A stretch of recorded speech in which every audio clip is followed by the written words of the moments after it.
انہ من یأت ربہ مجرما فإن لہ جہنم لا يموت فیہا ولا یحیا لا يموت فیہا ولا یحیا.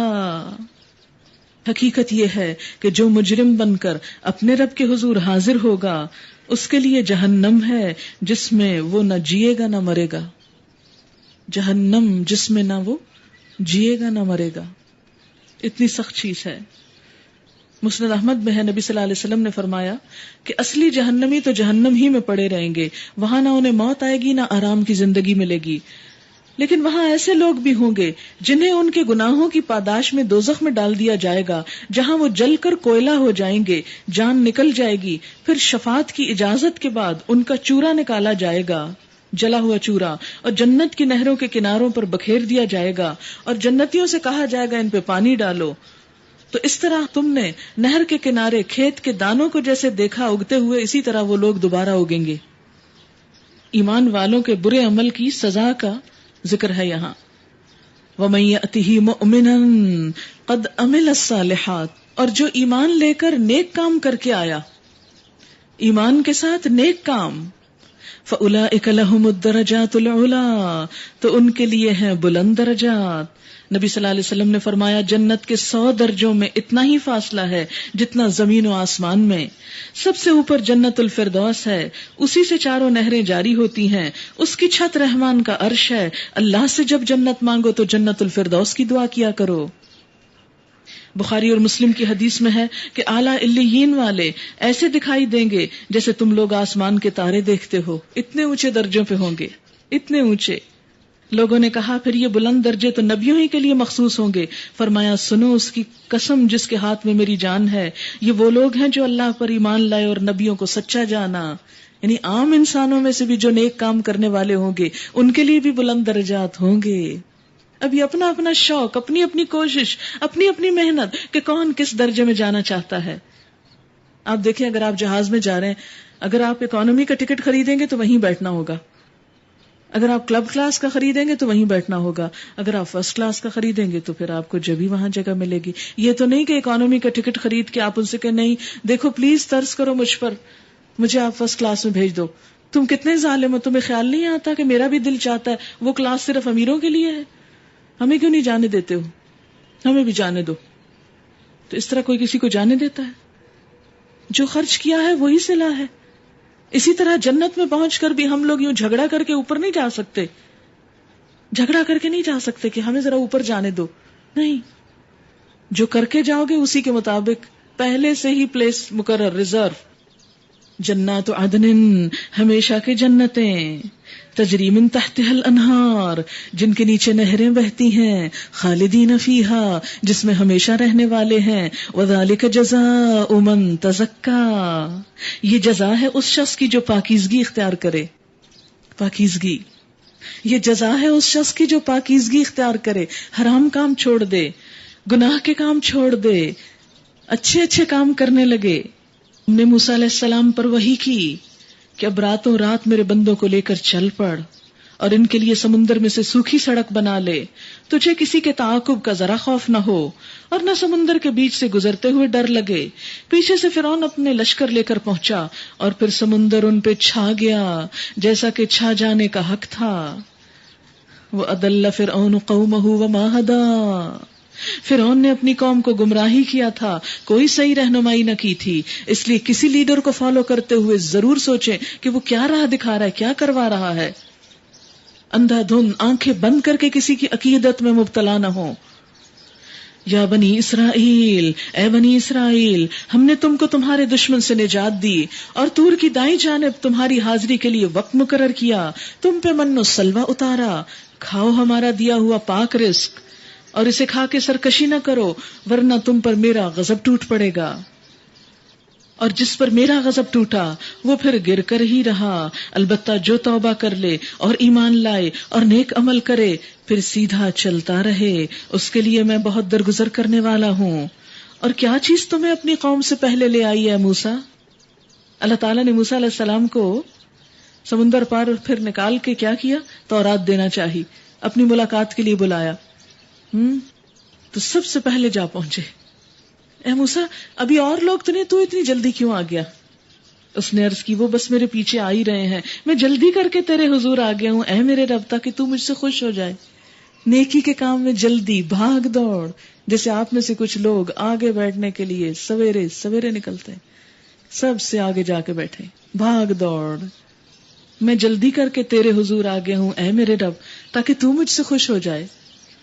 فرمایا اچھا سنو، ہم نے تمہارے پیچھے تمہاری قوم کو آزمائش میں ڈال دیا اور سامری نے انہیں گمراہ کر دیا۔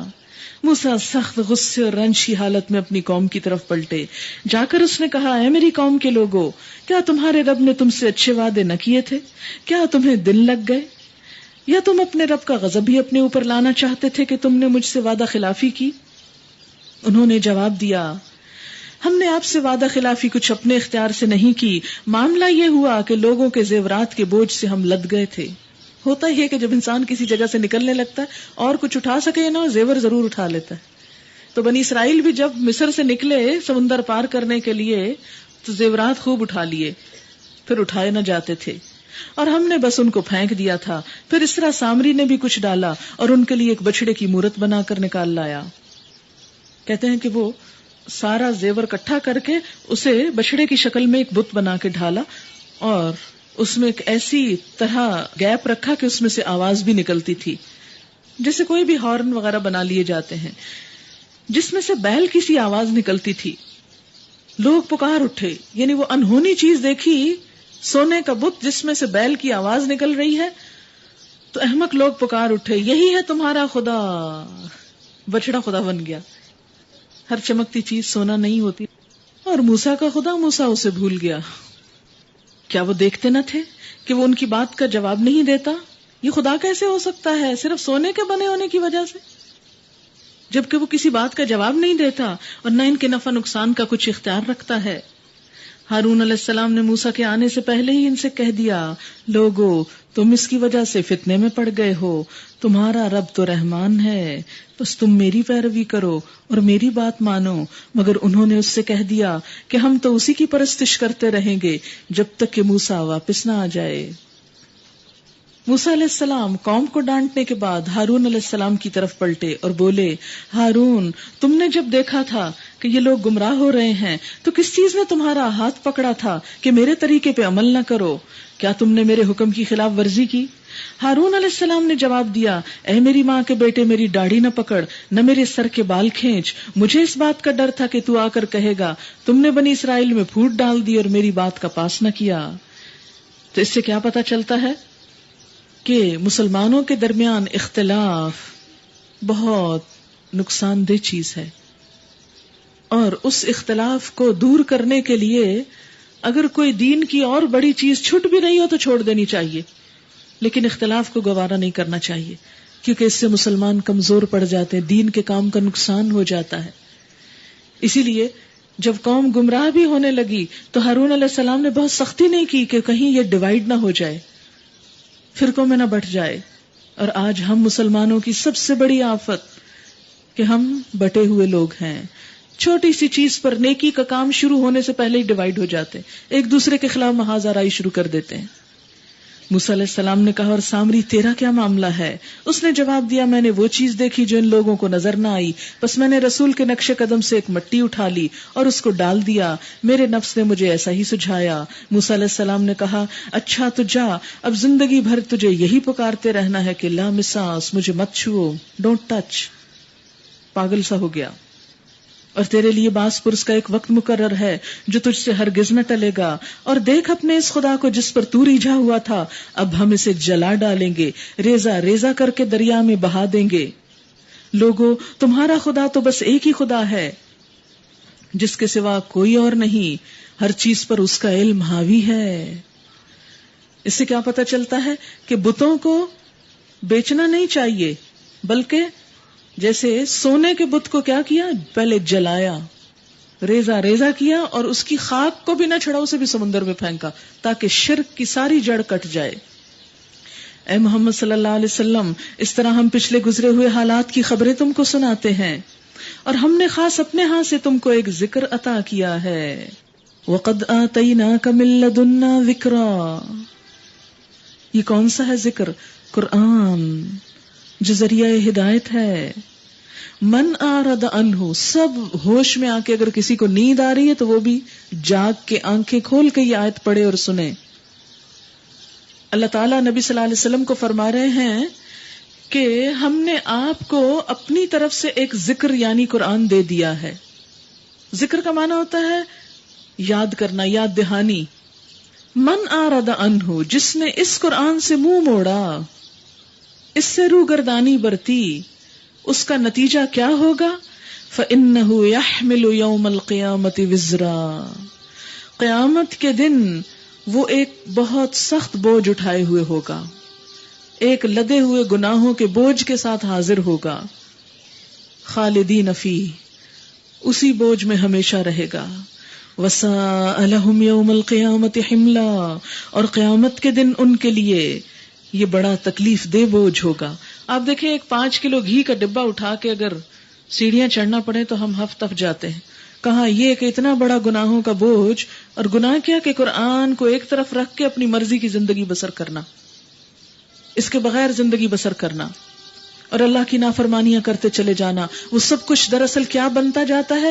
گناہوں کی گٹھڑی جسے اٹھا کے انسان قیامت کے دن حاضر ہوگا. اس دن جب کہ سور پھونکا جائے گا اور ہم مجرموں کو اس حال میں گھیر لائیں گے کہ ان کی آنکھیں دہشت کے مارے پتھرائی ہوئی ہوں گی، آپس میں چپ کے کہیں گے دنیا میں مشکل ہی سے تم نے کوئی 10 دن گزارے ہوں گے. اونچا بولیں گے بھی نہیں، آہستہ آہستہ کہیں گے بس 10 دن رہ کے آئے ہیں. ہمیں خوب معلوم ہے کہ وہ کیا باتیں کر رہے ہوں گے. ہم یہ بھی جانتے ہیں کہ اس وقت ان میں سے جو زیادہ سے زیادہ محتاط اندازہ لگانے والا ہوگا وہ کہے گا کہ نہیں، تمہاری دنیا کی زندگی بس 1 دن کی زندگی تھی، 10 دن نہیں، 1 دن رہے ہیں، 1 دن. ایک اور جگہ پر آتا ہے دن کا بھی کچھ حصہ رہے ہیں، پورا دن بھی نہیں رہ کے آئے. یہ لوگ تم سے پوچھتے ہیں کہ آخر اس دن یہ پہاڑ کہاں چلے جائیں گے؟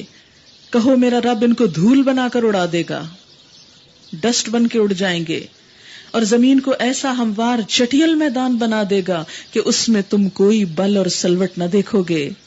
اس روز سب لوگ منادی کی پکار پر سیدھے چلے آئیں گے، کوئی ذرا اکڑ نہ دکھا سکے گا، اور آوازیں رحمان کے آگے دب جائیں گی. ایک سرسراہٹ، اس کے سوا تم کچھ نہ سنو گے. فلا تسمعوا الا ہمسا، اس روز شفاعت کارگر نہ ہوگی، سفارش فائدہ نہ دے گی. کس کو؟ گناہگاروں کو. اللہ یہ کہ کسی کو رحمان اس کی اجازت دے دے، اللہ کی اجازت سے ہی سفارش ہوگی اور اس کی بات سننا پسند کرے. وہ لوگوں کا اگلا پچھلا سب حال جانتا ہے، دوسروں کو اس کا پورا علم نہیں ہے. لوگوں کے سر اس حی قیوم کے آگے جھک جائیں گے. نامراد ہوگا جو اس وقت کسی ظلم کا بار گناہ اٹھائے گا.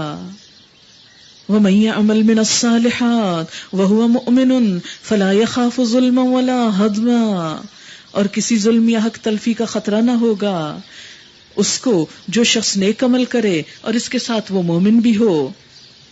اور اے محمد صلی اللہ علیہ وسلم، اسی طرح ہم نے اسے قرآن عربی بنا کر نازل کیا اور اس میں طرح طرح سے تنبیہات کی ہیں، شاید کہ لوگ کجروی سے بچیں یا ان میں کچھ ہوش کے آثار اس کی بدولت پیدا ہوں.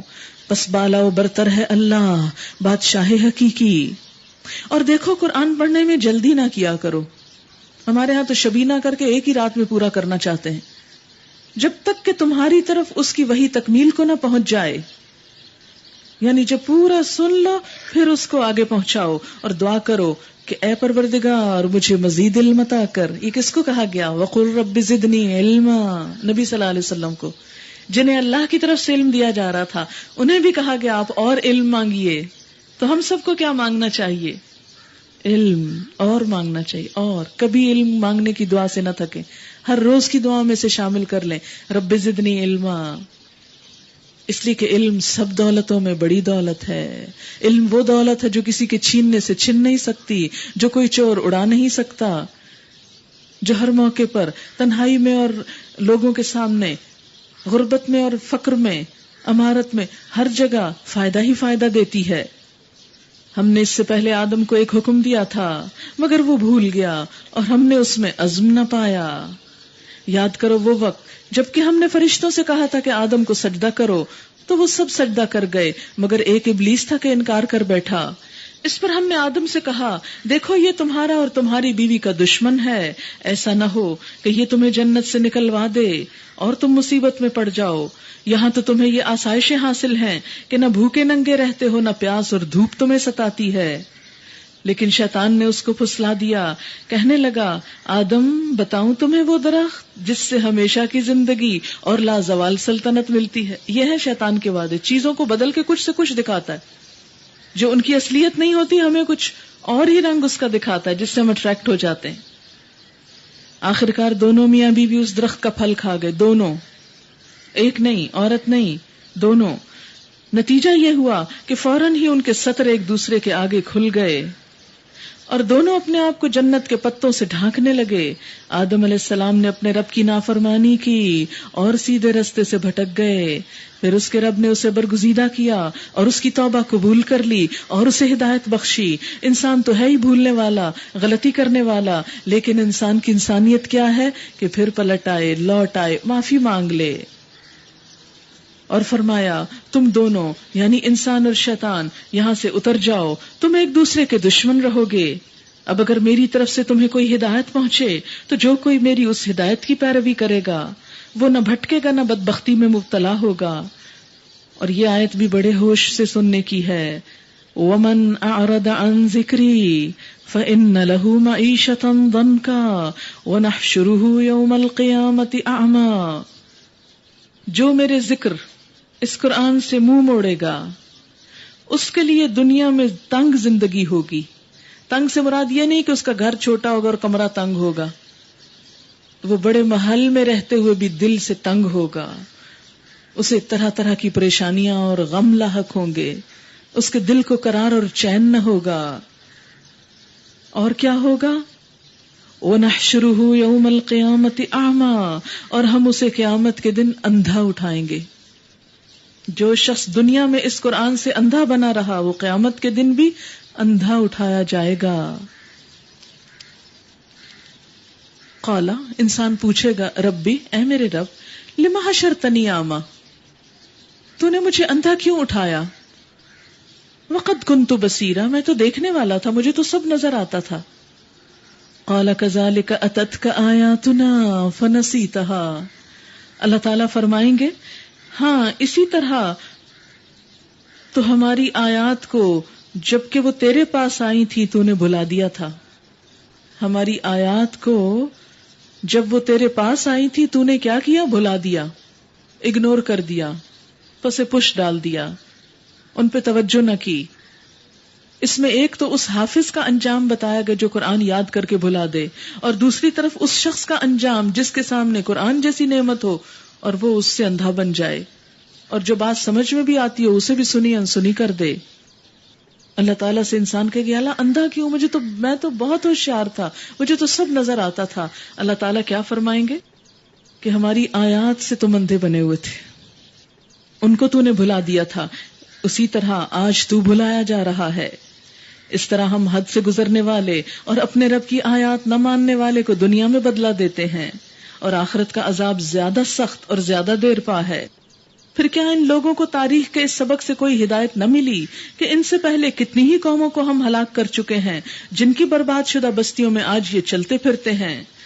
در حقیقت اس میں بہت سی نشانیاں ہیں ان لوگوں کے لیے جو عقل سلیم رکھنے والے ہیں. اگر تیرے رب کی طرف سے ایک بات پہلے طے نہ کر دی گئی ہوتی اور مہلت کی ایک مدت مقرر نہ کی جا چکی ہوتی تو ضرور ان کا بھی فیصلہ چکا دیا جاتا. بس اے محمد صلی اللہ علیہ وسلم، جو باتیں یہ لوگ بناتے ہیں ان پہ صبر کرو اور اپنے رب کی حمد و ثنا کے ساتھ اس کی تسبیح کرو. سورج نکلنے سے پہلے، غروب ہونے سے پہلے اور رات کے اوقات میں بھی تسبیح کرو، اور دن کے کناروں پر بھی، شاید کہ تم راضی ہو جاؤ. اور نگاہ اٹھا کر بھی نہ دیکھو، نگاہ اٹھا کے بھی نہ دیکھو. کہاں؟ دنیاوی زندگی کی اس شان و شوکت کو جو ہم نے ان میں سے مختلف لوگوں کو دے رکھی ہے. یعنی دنیا کے لوگوں کو جو دنیا کی رونق ملی ہے اس سے تم مروب نہ ہو، اس پہ ریجھو مت، اس کا لالچ نہ کرو، اس سے امپریس نہ ہو. وہ تو ہم نے انہیں آزمائش میں ڈالنے کے لیے دی ہے. ہر نعمت آزمائش ہے، یاد رکھیں. اس پہ اکڑنے بگڑنے اور فخر کرنے کی تو ضرورت ہی نہیں. یہ تو امتحان ہے اور بڑھ گیا. اور تیرے رب کا دیا ہوا رزق حلال ہی بہتر اور پائندہ تر ہے. اگر حلال میں تھوڑا بھی ہے تو اس پہ بھی مطمئن رہو, وہی زیادہ بہتر ہے اس بہت بڑے حرام سے جس کا حساب بڑا لمبا ہوگا. اپنے اہل و عیال کو نماز کی تلقین کرو اور خود بھی اس کے پابند رہو. ہم تم سے کوئی رزق نہیں مانگتے, رزق تو ہم ہی تمہیں دے رہے ہیں, اور انجام کی بھلائی تقوی ہی کے لیے ہے. وہ کہتے ہیں کہ یہ شخص اپنے رب کی طرف سے کوئی نشانی معجزہ کیوں نہیں لاتا, اور کیا ان کے پاس اگلے صحیفوں کی تعلیمات کا بیان واضح نہیں آ گیا؟ اگر ہم اس کے آنے سے پہلے ان کو کسی عذاب سے ہلاک کر دیتے تو پھر یہی لوگ کہتے کہ اے ہمارے پروردگار, تو نے ہمارے پاس کوئی رسول کیوں نہ بھیجا کہ ذلیل و رسوا ہونے سے پہلے ہی ہم تیری آیات کی پیروی اختیار کر لیتے. اے محمد صلی اللہ علیہ وسلم, ان سے کہو ہر ایک انجام کار کے انتظار میں ہے, بس اب منتظر رہو, ان قریب تمہیں معلوم ہو جائے گا کہ کون سیدھی راہ چلنے والے ہیں اور کون ہدایت یافتہ ہیں. من اصحاب الصراط السوی ومن اہتدی. لہذا ہمارا کام کیا ہے کہ اس دنیا میں رہتے ہوئے اگلے کی فکر کرتے رہیں. کیوں؟ اس لیے کہ آخر ایک دن تو یہ دنیا چھوڑ کر جانی ہے. اللہ کو پھر دیکھنا ہے ہم لے کر کیا آئے ہیں. جیسے وہ ایک شعر میں آتا ہے نا, گر اچھی کرنی نیک عمل تم دنیا سے لے جاؤ گے تو گھر بھی اچھا پاؤ گے اور بیٹھ کر سکھ سے کھاؤ گے. گر ایسی دولت چھوڑ کے تم جو خالی ہاتھوں جاؤ گے, کوئی بات نہیں بن آنے کی, گھبراؤ گے پچھتاؤ گے. اس لیے دنیا سے جانے سے پہلے اس گھر میں جو کچھ چاہیے اس کے لیے تیاری کرنے کی ہم سب کو فکر ہونی ضروری ہے. وآخر دعوانا ان الحمدللہ رب العالمین. کچھ سوالوں کے جواب. کسی نے لکھا ہے, میرے گھر میں ہر وقت زی ٹی وی اور ایم ٹی وی چلتے رہتے ہیں. اگر بچوں کو بند کرنے کے لیے کہوں تو کہہ دیتے ہیں کہ ہم نے نماز تو پڑھ لی, اب ہم ٹی وی نہیں دیکھ سکتے. رمضان کا بھی کوئی احترام نہیں, اس لغویات میں انہیں کوئی برائی نظر نہیں آتی. مجھے بتائیں کہ میں کیا کروں. ایک چیز میں آپ سے پوچھوں گی, آپ کو مشورہ کس نے دیا تھا کہ یہ چیزیں لا کر رکھیں؟ خود خرید کر اپنے محنت خون پسینے کی کمائی سے انہیں فراہم کریں. ان کی محبت میں یہ چیزیں بھی ہم ان کو خود دیتے ہیں اور پھر اس پہ پریشان بھی ہوتے ہیں. ایسی کوئی بھی چیز لانے سے پہلے بچوں سے یہ وعدہ بھی لینا چاہیے کہ صرف مفید چیز دیکھیں گے اور غیر مفید نہیں. اور اگر نہیں تو آپ والدین ہیں, آپ کا حق ہے کہ آپ ان سے واپس لے لیں. اور دوسری بات یہ ہے کہ ایک بات میں سب ماؤں سے کہوں گی کہ پلیز بچوں کے پیچھے نہ پڑ جایا کریں. اب اتنا عرصہ جو غفلت کی, اب صبر سے کام لیں. اب آہستہ آہستہ یہ حالات بدلیں گے. جس چیز کا ہم نے ان کو ایڈکٹ کر دیا, اب ایک دم تو ہم نشہ نہیں کوئی چھوٹتا, اس کا سبسٹیچیوٹ دیں, اس کا آلٹرنیٹ دیں. ایسی مجلسوں میں لے کر آئیں جہاں وہ اللہ کی کتاب سنیں, تو خود ان کا دل بدلے گا. جب ان کا دل بدلے گا تو یہ کیا زی ٹی وی کیا, وہ بہت کچھ چھوڑ سکتے ہیں. تو جب تک دل نہیں بدلتا, جبرن آپ سوئچ آف بھی اب جا کے کریں گے تو اس کا فائدہ کچھ نہیں, نفرت ہی پیدا ہوگی. تو ان کے لیے اچھی صحبت اور اچھی مجلس کا اہتمام کریں. سبحانک اللہم و بحمدک نشہد ان لا الہ الا انت نستغفرک و نتوب الیک.